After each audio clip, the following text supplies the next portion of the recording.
श्री शिवाय नमस्तुभ्यं प्यारे भक्तों। आप सभी का मेरे YouTube चैनल भक्ति संस्कृति पर हार्दिक स्वागत है। आज मैं आपको गंगा दशहरे के विषय में बताने जा रही हूँ। गंगा दशहरे का पर्व जेठ मास की शुक्ल पक्ष की दशमी को मनाया जाता है। जेठ शुक्ल दशमी को तथा हस्त नक्षत्र होने पर यह तिथि घोर पापों को नष्ट करने वाली मानी गई है। हस्त नक्षत्र में बुधवार के दिन गंगा का अवतरण हुआ था, इसलिए यह तिथि अधिक महत्वपूर्ण है। इस तिथि में स्नान दान तर्पण से 10 पापों का नाश होता है, इसलिए इसे दशहरा कहते हैं।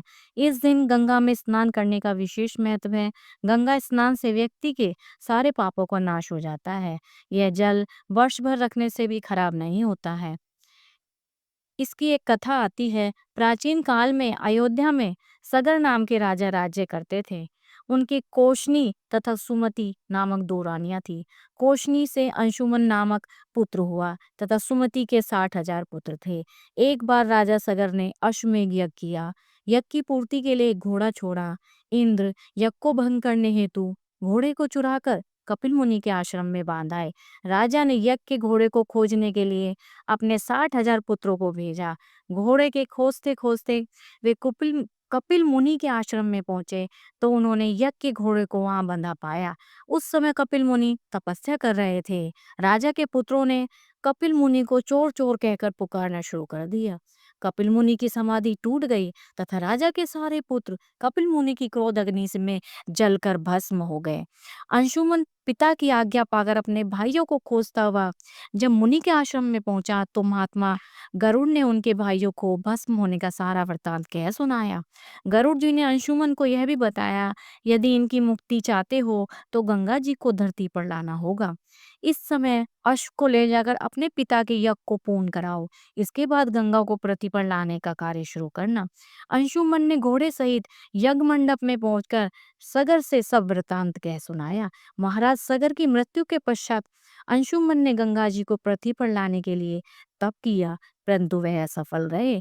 इसके बाद उनके पुत्र दिलीप ने भी तपस्या की, परंतु वह भी असफल रहे।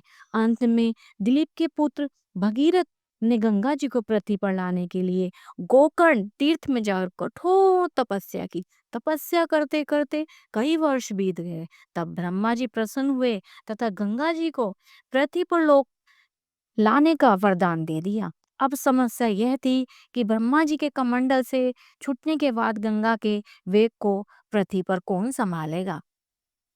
ब्रह्मा जी ने बताया कि भूलोक में भगवान शंकर के अतिरिक्त किसी में भी यह शक्ति नहीं है जो गंगा के वेग को संभाल सके।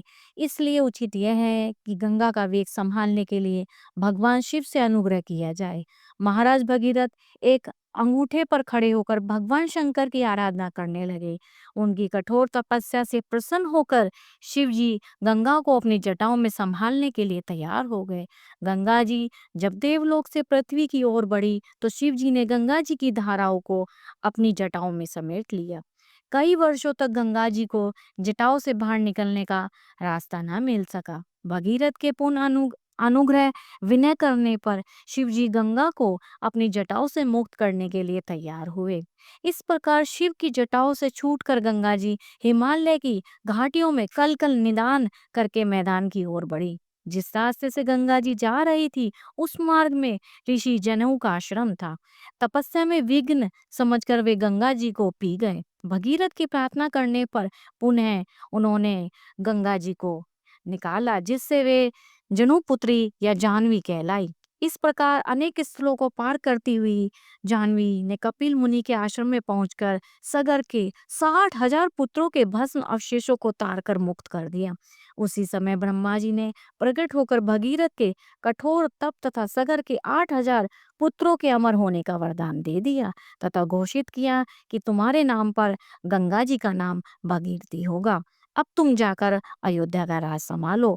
ऐसा कहकर ब्रह्मा जी अंतर्ध्यान हो गए। श्री शिवाय नमस्तुभ्यम। प्यारे भक्तों, आपने देखा किस प्रकार गंगा दशहरे का इतना अधिक महत्व है। आपको मेरे द्वारा दी गई इस विषय पर जानकारी आपके हृदय को छू गई हो तो आप मेरे चैनल को सब्सक्राइब करें, लाइक करें और लाइक का बटन अवश्य दबाएं। श्री शिवाय नमस्तुभ्यम।